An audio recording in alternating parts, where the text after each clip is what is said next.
happy Monday night. Today is March 27th, 2023. This is Across the Pitch. If you've never watched us before, welcome. Thank you for joining us tonight. My name is Mike Barrera. As always, not as always. As of recently, it hasn't been as always, but tonight we have the gang back together again. We have our brother from England, Dave Miller, and we have our Pennsylvania friend, and what I guess also international man himself, Jose Nunez. How are you guys doing tonight, Jose? Doing all right, man. Ready to be frustrated when I bang my head against the wall like we were last week, but just really excited to have Davo back. We missed you, pal. Yep. Yeah, Dave, how you doing tonight? Yeah, I'm doing good. Obviously, I was drafted into work last week, but back here tonight, ready to talk. Unfortunately, all things Union at the boat, because it's not been the most ideal start to the season. No, it has been. Yeah, so I was talking to Jose last week, Dave.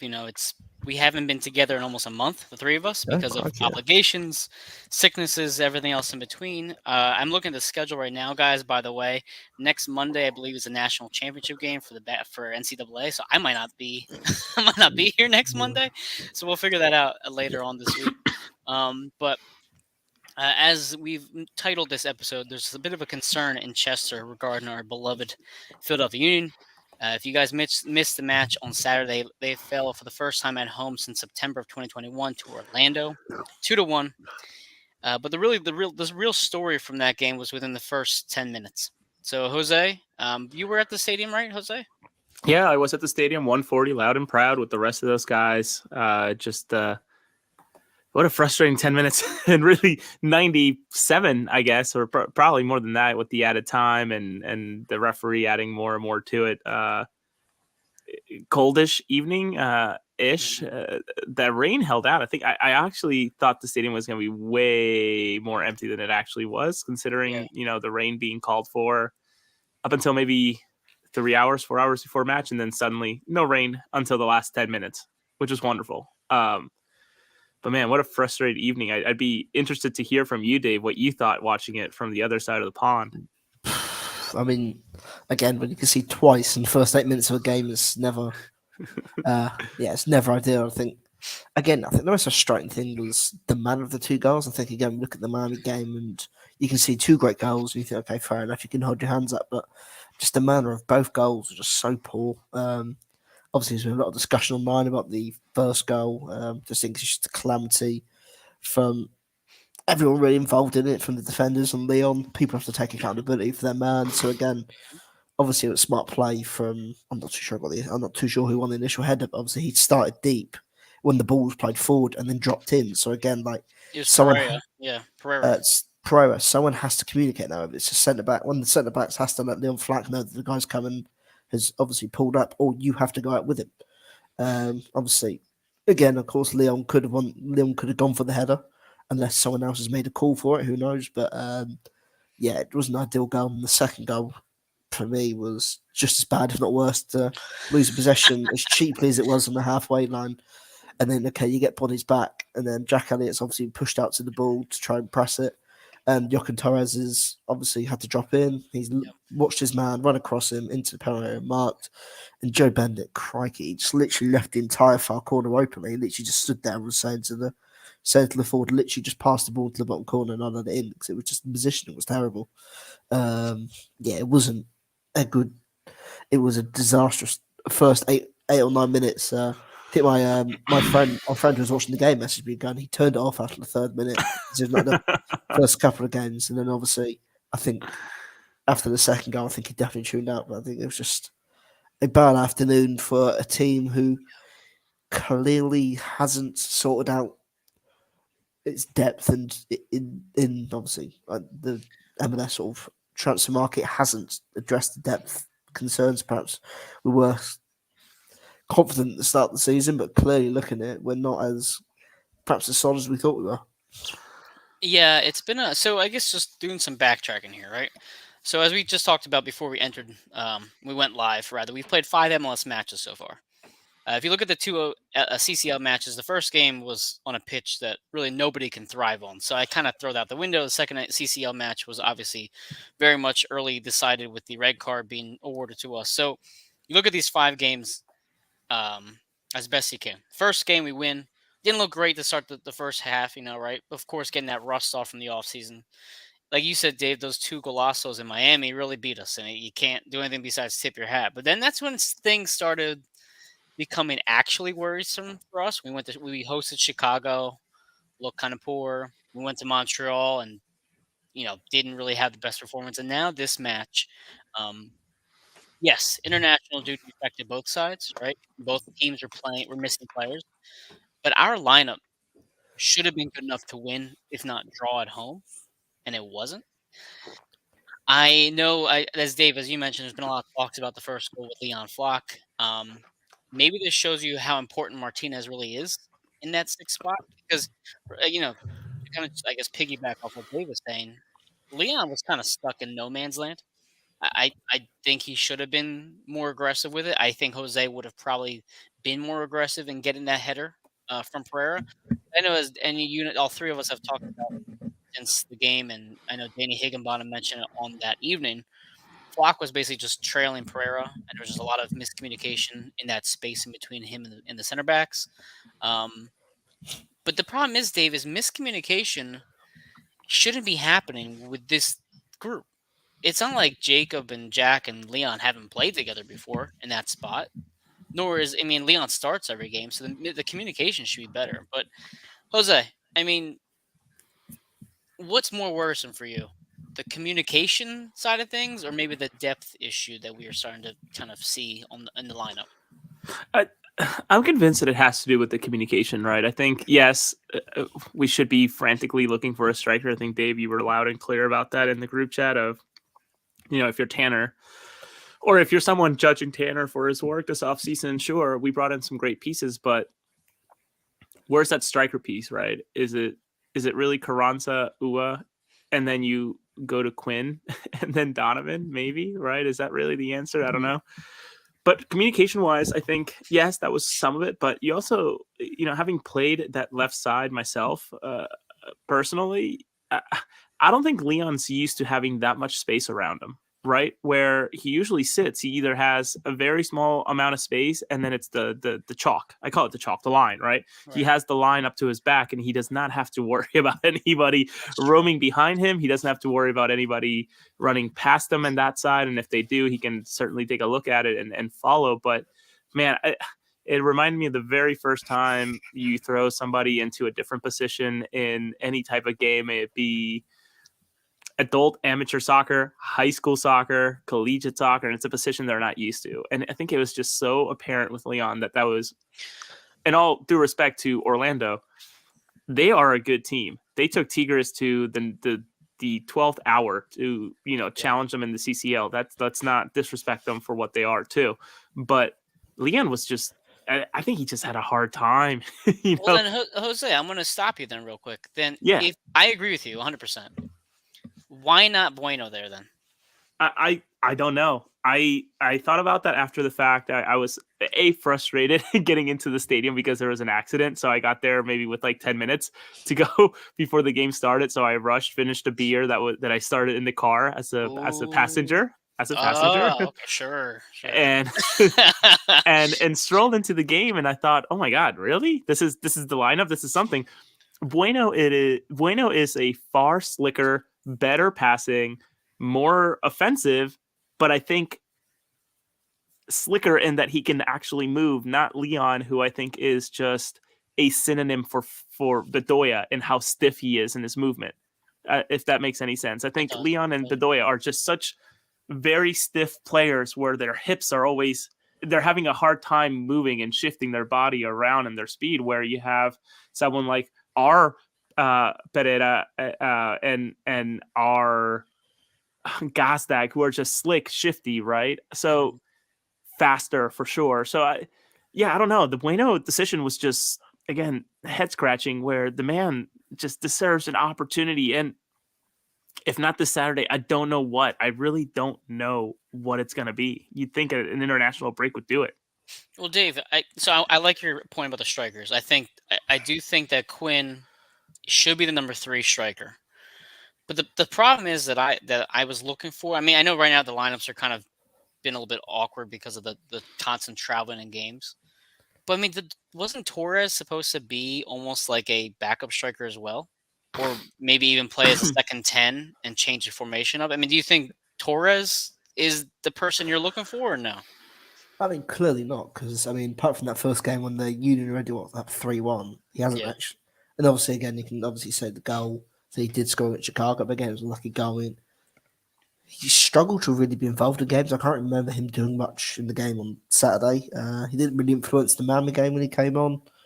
But again, the potential's there. It's just about, for me, I think I think the biggest issue about this team is perhaps Jim as well, is they fail to adapt to situations, because the amount of times in that first half there was so much open space, and the Union were constantly outnumbered defensively. It was just shocking. Like, a fullback was pulled out of position. I mean, the amount of times, especially at left hand side, where Orlando would break forward and there was just so much space down the left, and it pulls people out of position. And again, I think the biggest question this season, again, we can talk about depth, is how bad have the Union looked defensively the last few weeks? Like, they've looked shocking in the last 3 games, especially. Okay, like, they got away with it against Chicago, but again, if they played a team like Montreal, where you have got that proven finisher like Kyoto, or even this week with these sort of very good attacking players Orlando got, Union again are probably 2 or 3-0 down in the first 15-20 minutes, and they can't keep getting away with it. I know we sit here and Jacob Glasner is Defender of the Year, Jack Elliott, they've formed a great partnership, but again, this team needs to adapt to the situations. And if you're seeing your midfield get overrun, there's gaps in your defence, and surely you have to try and adjust and match up instead of playing such a narrow formation where against a team that has essentially 4 attackers, and you've got Leon Flack isolated on the zone, you've got your left back bombing up forward, Pereira, who's not used to doing that job, is sitting in, also going forward. You've got Olivier going forward. You're just going to be constantly outnumbered. Right. And again, you have to adapt. And that's perhaps one knock of Jim's game, is he fails to adapt. He fails to perhaps change his lineup and change the team to the players that are actually available to him. So that was one of the points I made online. Because somebody said Tanner didn't do enough to make this team better. I think that's bullshit. I think the three additions he's made have all made more contributions in this short amount of span or time than Paxton Aronson ever did. So if you just look, even Stuart Finley, I mean, I'd say Damian Lowe has already outperformed Stuart from a game perspective. I mean, maybe not all the way, but pretty damn close. Don't forget the COVID game. That was a great game for Stu. Well, that was, yes. But the point being is on paper, they're better. The 3 players they've acquired have all made contributions. If anything, the 3 players they've acquired are arguably the most important players right now this season, because they've all made impacts in various games that we've won or drawn in. So my point online was, it's not the roster that's the issue. It's the way the roster is being used is the issue. Because it seems like every single time we're on camera talking, we're in the chat talking, it's, well, why wasn't this player being used? Why wasn't this person being used? I mean, so let's say, for example, Pereira. He should be starting. I mean, I don't know what he has to do more. To your point, Jose, right? Knocking on Jim's door saying, what do I have to do to earn a start? He gets a start, and he does obviously great. He should be on the left-hand side over Leon Flock. Because at this point, you can't just keep doing the same thing. Something's obviously not working. There's some sort of issue with chemistry. And even if you look at the second goal, so Elliott wins back the ball. He passes to Torres. Leon Flock is wide open to his right. And sometimes I notice that these players have Leon open and they just don't pass it to him. And I wonder if they hesitate sometimes giving him the ball, knowing his creativity is limited. I just don't see that being a problem with Pereira. I see Pereira being in that same exact position, and Torres giving him a quick one-time touch to move the ball forward up the pitch. So I would like to see Andres be more of the starting role on the left-hand side. I would like Torres obviously continue to be a bench player, Jack McGlynn to be the bench player, maybe coming in for him in the 60th minute for Andres. And I want Leon to be more of a Warren Creval style player, Jose. Is that kind of where he's because like when is Leon really going to benefit us late in games if we're winning, right? We want to have just clogging up the middle, just dirty tackles, take a yellow. Exactly. So if it's not working in the midfield right now, and you know Gazlog's not coming out, you know Brujo is not coming out, and you know Bedoya is not coming out, then at least try to change it with Leon. even just for a handful of games, and make him just not be present and see what happens. I mean, what's the worst that could happen? Jose, go ahead. No, what is it? 38 games for the season, right? Total. Yeah. Okay, MLS season. We're not counting, U.S. Open and everything in between. Right. We're only 13% into the season. Let's just be very clear about that. But 13% into a season that last year was razor thin in the amount of mistakes and the amount of points that could be dropped. So it's really interesting to think about that first and foremost. But I think the exercise to really think about too is, was it the right call to keep all 92% of the minutes from last year when other teams went ahead and shifted players around, right? And I might be backtracking on what I said at one point, that sometimes in this league, especially with good players jumping abroad, good players sometimes, not often, jumping around within the league, but is it questionable at this point to think that, man, was it the right call to keep all 92% of those minutes from last year? I don't know. It's intriguing to me, but I think you're also right in that of Perea. He has to start at Kansas. Against Kansas at home. Agreed. I wonder if this is. I know, Dave, you and I have gone mad over this, but at what point do we just give Bedoya a night off, even if it's at home, right? Yeah. Is that where he can slot in and just play and make do, despite being left? I can't even remember what Perea is. I think he's right-footed. I think he favors his right. Let him take that sideline, which actually would probably benefit him rather than cutting in every single time over Flock's side. I don't know. It's intriguing, but I continue to ask the question: how do we move on from Bedoya? Right? Okay, so then here's my lineup, Jose. In a perfect world, okay, it's going to be the four in the back, right? The usual group. It'd be Brujo, Andres, Gazdag, McGlynn, and then Torres. Torres would be on the bench, and then you would have Ua and Carranza. Because, yes, I know the Union are very much, this is a defensive defensive-minded team first. But the problem is they're not playing well enough on defense, and they're giving up goals early, and they're not talented enough on the field to then catch up and score. At the very least, if you have the offensive talent to begin with, sometimes the best defense is offense, and you pressure them, and can score early. And then if you want to shut down the match after that, then so be it. I mean, Dave, if you could do anything you want, how would you change this lineup? Because I feel like what I just did is put together a much better lineup with both Ali and Leon out. Well, I think the weird thing is, just thinking about it, this is such a mirror of our 2021 season. I know. Again, that 2021 season, the Union struggled in terms of going forward. They conceded a lot of early goals, but in terms of the lineup, no offense to Jim, but you've got 2 weeks to prepare for this Orlando game. You know your players are going on international duty. Okay, you lose Julian, so you have a week to prepare for it. Why have you not just adapted to the players that you've got on the field, as opposed to putting in players that work for the system? Because a 4-2-3-1 could have easily worked on Saturday evening, and it sounds as crazy as it sounds. Well, who would have been your 4-2-3-1? Go ahead. That one. Yeah. As crazy as it sounds, why don't you start Olivier Mbizo as a right winger? Because I thought that was his best game going forward this weekend. He got a lot of good crosses into the box. He got forward a lot. He got a lot of joy.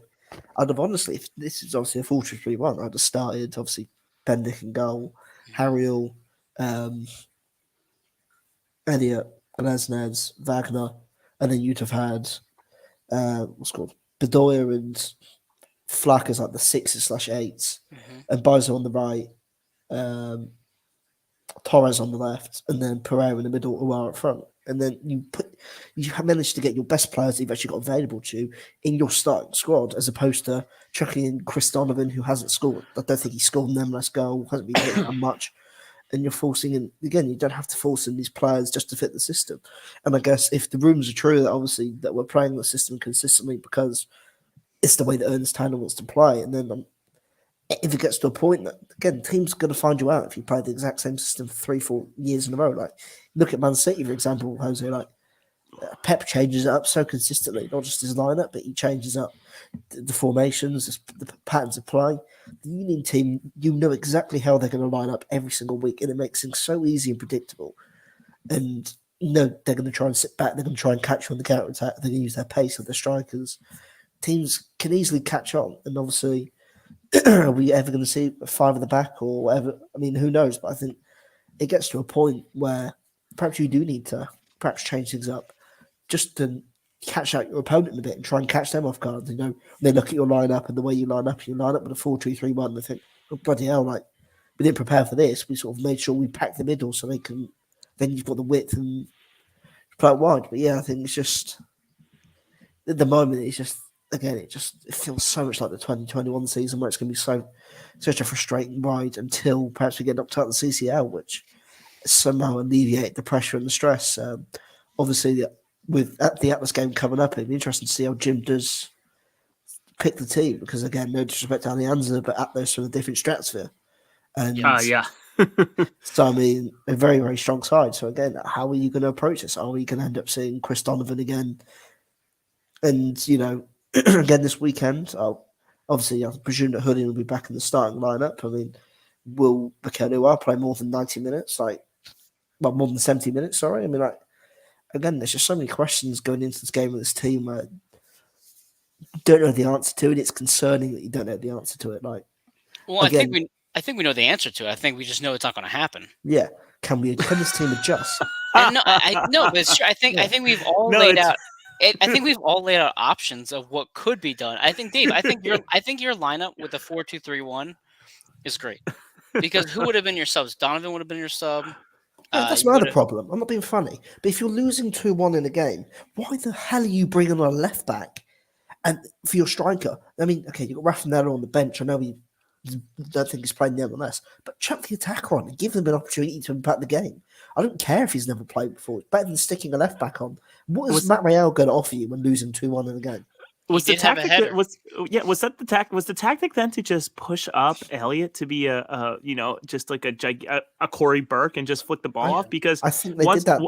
I'm sorry, Jose, go. No, I was going to say, I think that's what happened, right? Because once Real came in, every single ball was an air ball, whether coming for Iglesias or from Real himself, aiming at Elliott's big old head that's, a foot ahead of everybody else. Did I see that right? I was going to say, I think he sort of pushed more further on, like the last 5-10 minutes. He did. Because obviously, and the thing, again, the 3 subs, okay, I mean, if Umar's struggling, fair enough, but I'm not being funny, like, the Union, I can't remember Orlando actually getting in the Union's half, that second half, up to the point of the 3 changes.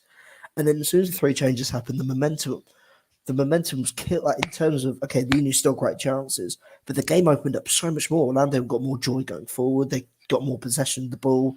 And the Union just looked a bit more stretched as opposed in the first 25 minutes of that second half. They were camped inside the Orlando half. Orlando couldn't get out. The Union had them camped in and they were constantly on the attack.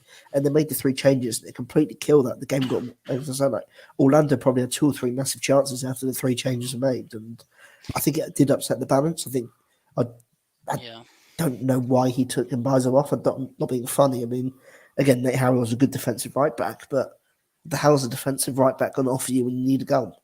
Realistically, that could have ended 4 or 5-0. Honestly, being there, obviously Joe stops one, so that could have been 3. Honestly, I what that striker saw, I don't know what it was. Was he trying to nutmeg Joe? I don't know, but shot it right at him. But then there were some other opportunities where I thought, wow, this really could have been. And I hate to play the game of it could have been X versus Y type of thing, but like, I don't know. I could have seen us lost that game by 4 or 5 goals. How miserable of a start that was. Never mind the lapses of concentration and us, as you described, Dave and Mike. You also alluded to it. Having Flock lost in the middle, then letting Pereira from Orlando run wild with 2 other strikers while Mbaizo and Kai are pushing up. Right, like it was. I'm surprised we only lost by what the scoreline was of 1. Right, like it's crazy. And you know what, Dave? I'm going to make one change to your lineup. I would have put Bueno next to Bedoya in that spot. Yeah. Actually, I forgot about Bueno. Sorry about that. But then that's fine. But I'm saying, like, even just taking into the lineup, I would have been much more comfortable with that, 100%. And your subs would have still been what? You would have still had Leon, you would have had Donovan, you would have had Matt Real, Nathan Harrell. So your subs weren't going to be great if you did that lineup. Yeah. But it was one of those matches where you were basically going to tell your people, listen, you're going to play as many minutes as you possibly can. Yeah. Unless we absolutely need to change it. Yeah. And I don't know. Go ahead, Dave. I was going to say, but if you knew that, I'm not sure if that there's a squad list that has to be submitted 24 hours before or something like that, or we're on the same page. But I'm not being funny. Like, if you knew Mikel Ual was ill, why did you not draft in a Union 2 striker on the bench just in case? Because Union 2 is playing the next day. I'm just giving you what I would. That's probably why they did it. But go ahead, Dave. I'm not being funny. Fuck the Union 2. You need to win the game. Like, you put Riasco on the bench. At least have someone to come on and offer an option, as opposed to going, okay, we'll play with a team that was sort of had dropped off into a bit of a back three at that point and sort of loaded up. You know, we've become a bit more narrow defensively. Yeah, fine. We'll leave our one striker against your 2 or 3 defenders and just offer nothing really in that regard. No disrespect to Chris Donovan, but again, it just it's unforgettable. I mean, okay, now Ual was on, okay, he came off. I understand that. Why the hell do you not bring on Raffanello and just bring on an attacker or someone? Even then, if you bring on Raffanello, it gives you the option to then play 2 10s behind Donovan. At least you've got people closer to him, and then makes. But instead, it was just terrible. I mean, go ahead, Jose. Go ahead. I said it out loud at the game. Someone laughed. Then I looked at him and I said, "No, I mean it." Like, I actually made eye contact. This is why, and I'll say it out loud, we miss Corey Burke. Yep. We miss Corey Burke. As terrible as difficult as he was to sometimes cheer for, though last season, a contract year, he really worked his ass off, got himself a nice deal with Red Bull, whatever. We miss Corey Burke. We miss somebody who can be a benchmark player. We talked to Thomas Gronmark, right? He was incredible at headers from set pieces, may it be a throw-in or kicking it in. Thomas told us specifically of how good Corey Burke is at flicking that ball on in set piece plays like that. We miss Corey Burke. People were laughing at me. I'm being serious. We really missed that. Another attacking option that actually knows how to attack, but B, someone who has the height, the guts, and the experience to do it. So I would say experience to do it at the highest level in the MLS by going all the way to the MLS Cup. So I don't know. Neither here nor there. Just something to remember. Let him walk, or we let him. We did not match whatever Red Bulls was offering him. And the reality is we don't know what Quinn Sullivan is yet. I mean, we really don't. It's so I'm trying to think of the games he's played so far. I mean, I know he played against Alianza. He had an assist against on Andres. But I know also Jim has mentioned him possibly being a 10 or a striker. Now, we had actually talked earlier this year about Torres and Quinn. And I said, if you bring in Quinn and Torres together with Torres in the 10, I like the creative ability from Torres. Or if you just leave Gazdag in there and put Quinn up top instead of Ua and have Quinn and Carranza going together, which is what Jim did with Burke all the time. We haven't seen enough from him. I mean, was he played maybe half an hour so far, 45 minutes total this season? I just don't feel like we know what we're going to get from him in that striker role yet, at least. So here's my opinion. We sit here go, Torres can play as another striker. The Union needs to sign 2 strikers and get rid of Chris Donovan. I mean, no disrespect to Chris Donovan, but you need, as Jose said, we miss a player like Corey Burke who can give you that plan B, and if you need the goal, you can go more direct. You can play off with Ua or Carranza off of him. And again, you need another third striker because I'm not being funny. If you want to compete to win the MLS, you need a third striker that you can rely upon. The Union lose Carranza for one game and everything just goes to absolute shit. Your striking options go to absolute shit when your designated striker or designated player can't last more than 70 minutes. Everything goes to shit. And not to mention, Ua hasn't exactly played great. Yeah, that's what I mean. Ua struggled and he can't play more than 70 minutes going off this season and last, unless Jim has this obsession in his mind where one of his strikers can never not play 70 minutes. I mean, I think, Sergio obviously had injury issues, but I mean, I'm not being funny. Listen, man, I hear you. Even when it was Casper and Sergio, you'd always have Burke come on the 70th. There was always a change around that time with the Yeah. strikers. It's been it's steadfast substitution for us for a while now. It feels. Is there a betting? Is there a betting line for a time for first sub? There should be 60 minutes. Yeah, 60 minutes. I mean, well, anyway. Well, the problem we have now is we are facing Kansas City on Saturday. They are 13th place right now in the West. And listen, I mean, I know we're kind of complaining a lot, but we're only 6 points back from first in the MLS, in the Eastern Conference, right? We're in the quarterfinals for the CCL, so we're right exactly where we want to be. In the grand scheme of things, it's too early to press the panic button. We hope that Andre Blake can be back by at least maybe the Cincinnati match, if not the match afterwards. Depends on how long they want to take for him to come back. So it's not like everything's bleak moving forward. We still have had some positive moments from our subs. We still have had some positive moments in the season. It's just not what we expected. But the problem is that with Kansas City playing on Saturday and then we come back on Tuesday, I'm worried that we're going to get another shifty lineup on the Tuesday that we host Atlas. Or we're going to get another B team style lineup this Saturday. And if we don't win or if we draw, then it's just going to be poor momentum going into that Tuesday match where we really need to win by like 2 goals, right?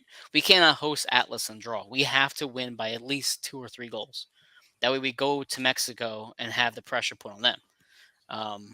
So, Jose, I mean, what's your lineup for this Saturday? Because I have a feeling it's going to be the same starting 11, and I'm not looking forward to that at all. God. Well, Carranza takes over Donovan, so there's that. I would say that Perea starts at the 6 over Flock. Torres out left. And I guess Bedoya plays.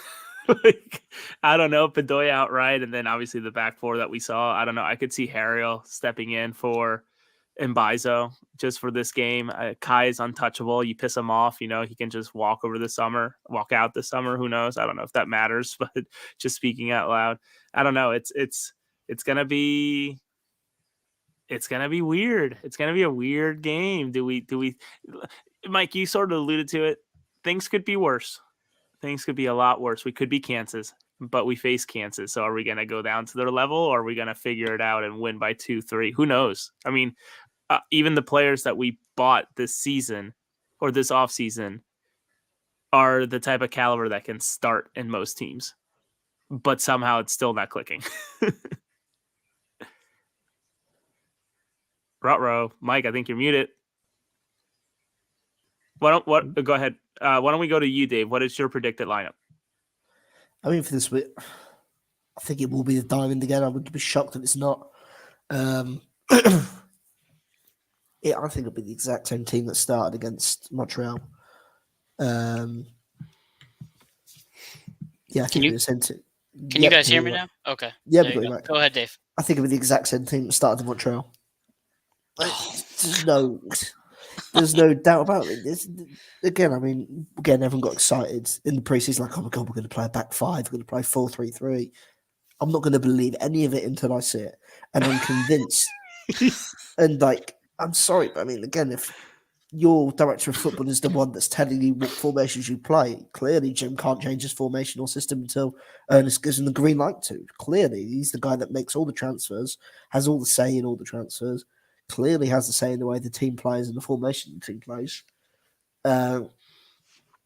Clearly, Ernest is gonna have to give Jim the green light to change things up if he has to. I mean, and that's the one thing. Perhaps it's an outdated look. That's the one thing I don't like about directors of football or GMs or whatever in terms of football, soccer, football, whatever, is the fact that they have too much of a say. It doesn't give the manager the overriding say in transfers and players that he keeps. That's just my opinion. Obviously, Ernest has done a great job building the team it's built, but I think at some point you have to take the training wheels off Jim a bit and say, look, give him more freedom, give him more say in the transfers of players that he wants. And now, if Jim wants to play a 4-2-3-1, let Jim play a 4-2-3-1, let him change the system. And again, as I sort of alluded to earlier, it becomes so predictable when you see, okay, again, the year's been great the last 3 years. Don't get me wrong, but it becomes so easy and predictable to plan against a team when they play the exact same way week in and week out, and you know where the weaknesses are going to be and what to exploit. Again, I think the best example of that is the way in which Arsenal played for so long, and teams in the end just knew how to play against Arsenal, knew how to frustrate them. And we saw it during the final years of Arsene Wenger's reign. I'm sure Jose, when watching the Premier League, saw it as well. Like, you knew the games Arsenal were going to lose. You knew the team. You knew Arsenal always could only go so far because the way they played and their tactics and the formation and the consistency of how they played with it and their willingness to sort of adjust would catch them up, and it always did. And I think that's the one worry about this Union team now is, again, with the constant continuity, again, Jose alluded to, the 92% of minutes returning last year, the consistency and of everything, is that going to catch up to them at some point? I mean, I hope not. I for this lineup this weekend, I see them going more for the starting rotation. I do hope Pereira starts on the left at least. That will at least make me happy. But against a weaker, as of right now, a weaker opponent, I wouldn't mind getting experimental with things and maybe trying a different formation, which I know is not going to happen. I'm just speaking out loud here. But the pressure is certainly on.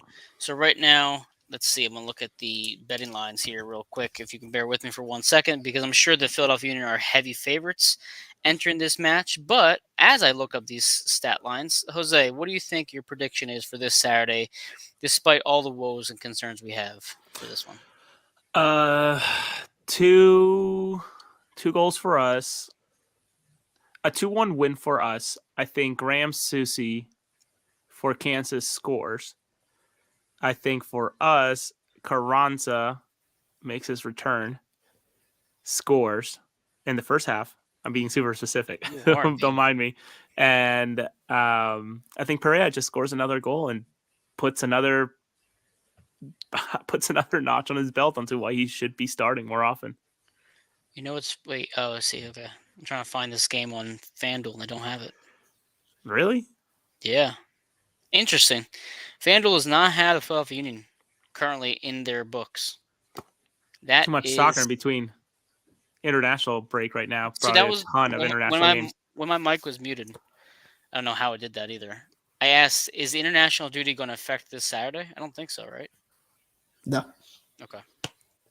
So the lineups, there's no line on FanDuel. So I'm gonna check Action Network real quick because I use that a lot for betting. Dave, what is your current prediction for this Saturday? I mean, I could easily see the game ending as a draw, but I think Union will come out on top. I'll say 2-1. Oh wow. Okay, I just got the lines. So this is on WinBet. So the Union are minus 164 favorites.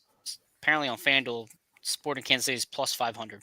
So it's a pretty heavy Jesus. favorite. Yeah, it's a pretty heavy favorite. I don't know why. If anything, I might take money on Sporting Kansas City. I was gonna say, I think I might too. Put 50 on them and just ride it. That's not a bad outcome if you lose. All right, so Dave, you said 2-1. Who's your scoring for you against this Kansas City team? I reckon Carranza and. Say it, Dave. Say it. You guys can both pick Carranza and Andres to score 2 goals. Who's Andres? Gazdag. You think he comes back with a vengeance? Yeah, I think. Okay, so you're 2-1. So my biggest issue with that is the fact that both of you guys don't think we're going to have a shutout again. No, of course not. Why would we? What have we shown? They can't defend. No, and you know the biggest issue too. I mean, this is talking about how the games have gone out. Against Columbus, you go down 1-0. Against Miami, you go down 1-0. Against Montreal, you go down 1-0. Against Chicago, you almost went down 1-0 in the first 2 minutes of that game.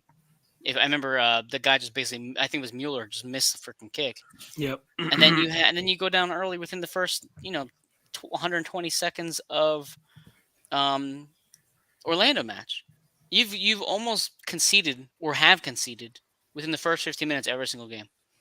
And this reminds me of 2 years ago, to Dave's point. Remember how they kept conceding goals really early or they were giving up leads consistently?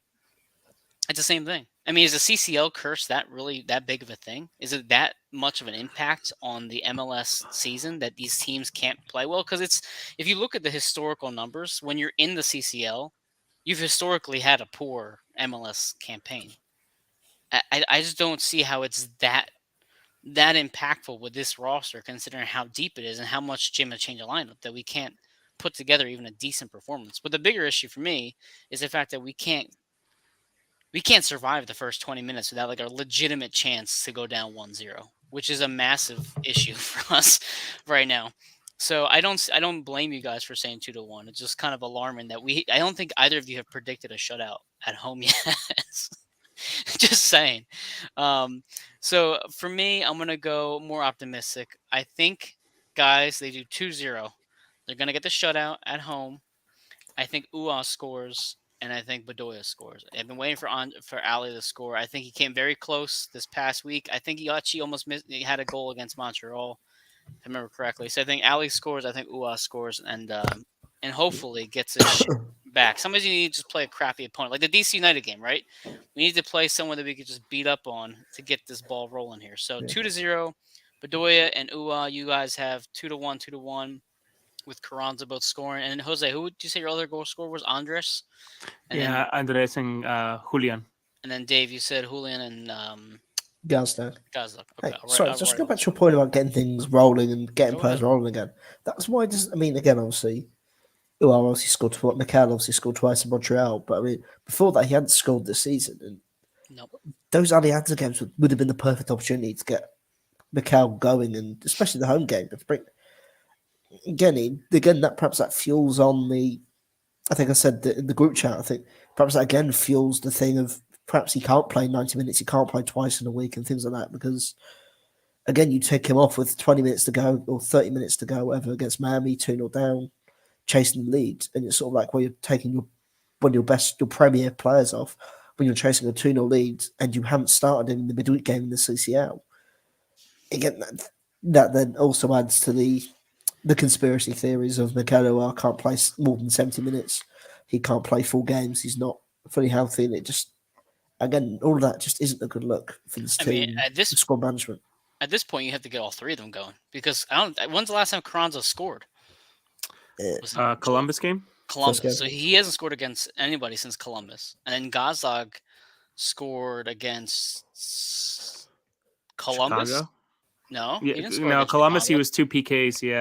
Yeah. So nobody scored in Miami. Chicago was Torres. The Montreal game was Ua for both of them. So your three strikers, two of your strikers or offensive players haven't scored since the first week of the season.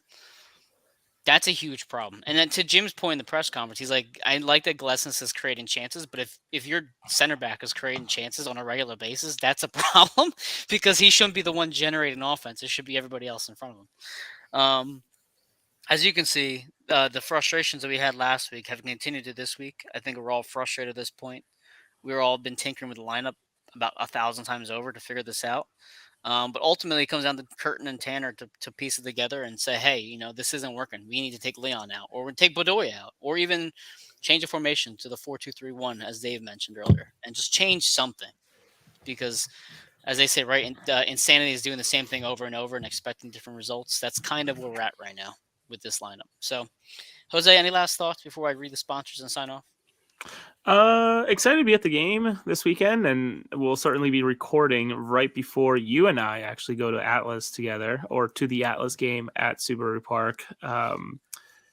So just stay positive, stay safe, tune in to us and to the game, and man, we'll see. I fear what's going to happen if we lose this game. I agree. Dave, what's your thoughts on this? Yeah, I think again it's going to be, if the Union don't win this game, or at least look poor. If God forbid they lose, it's going to be a very, very nasty few days on Twitter at least. It's not going to look good, especially going into the Atlas game. And if you can't beat or see off one of the worst teams in the MLS at home, what a chance have you got against a team at Atlas? You don't have much of a. If anything, you're going to get probably embarrassed at home, which is going to be far worse, especially considering you're not going to go to Mexico and make any sort of significant scoring impact unless it's a miracle. Which, by the way, before we go, Mike, I forget what I was reading, so grain of salt. I think attendance for the Atlas game looking very good. I'm thinking a lot of Mexican fans are coming. Club America 2.0, perhaps not quite as bad because that game was crazy in the terms of the amount of yellow that was in the stands. But we'll see. It's great for a Tuesday, right? Yeah, a Tuesday night game. That's gonna be exciting. Sub's going up on a Tuesday. Listen, I remember for the Club America game. Actually, I was talking to Valerie, and by the way, she can't make it to the show in the comment section, so I'm sure she's gonna listen back. So hi, Val. Thanks for watching late. So her and I were talking about Memo Ochoa, and I sent her the video of how Ochoa saved Miro's PK, and the place just erupted. But if you guys remember, I was 40 minutes late to that game. Remember, I was stuck in traffic on the bridge. It took me like an hour and a half to park. And I mean, I've been outside the Sub before, but it was so loud.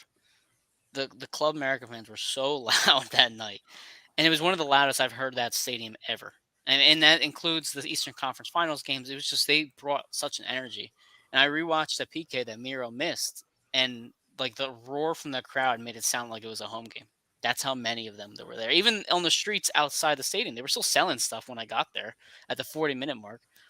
It's gonna be crazy. I'm excited to see what shows up on that Tuesday, but let's get through this weekend first. Hopefully with a win. I mean, listen, Atlanta lost 6-1. You know, the Miami's lost recently. It's not like these teams that we've played against have all been, you know, playing so much better. That's the MLS. There's going to be games where you're terrible. There's going to be teams where you're great, and that's just kind of how the league goes. But before we go, let me read the sponsors real quick, and then we can sign off as we hit the 40-minute mark. Check out Statement Games for I'm sorry, I'm going to start over. Check out Statement Games at statementgames.com for a fun new way to fantasy sports entertainment. Win gift cards and prizes. Free to sign up at statementgames.com. You have Doan Distillery at the Trolley Barn Public Market in Quakertown. Go to doandistillery.com to check out their wide variety of drinks and spirits. You have Vinny's Pizza and Restaurant in Allentown, PA. Discover a new favorite by trying their top pizzas and so much more. Check out the new website at vinnyspizzarestaurant.com. Stuff to the Grills at 6750 Iroquois Trail number 5 in Allentown, PA, and at stufftothegrills.com for homemade hot and cold sandwiches, salads, appetizers, baked goods available for any event. Like if you want to host an Atlas watch party, call Stuff to the Grills. And then lastly, get the Across the Pitch gear and all the AAT Sports Network gear at the aatsportsnetwork.com/shop. And that is our sponsor read for this evening. Not the show we want to have, guys. We want to have a more upbeat episode, but that is what it is.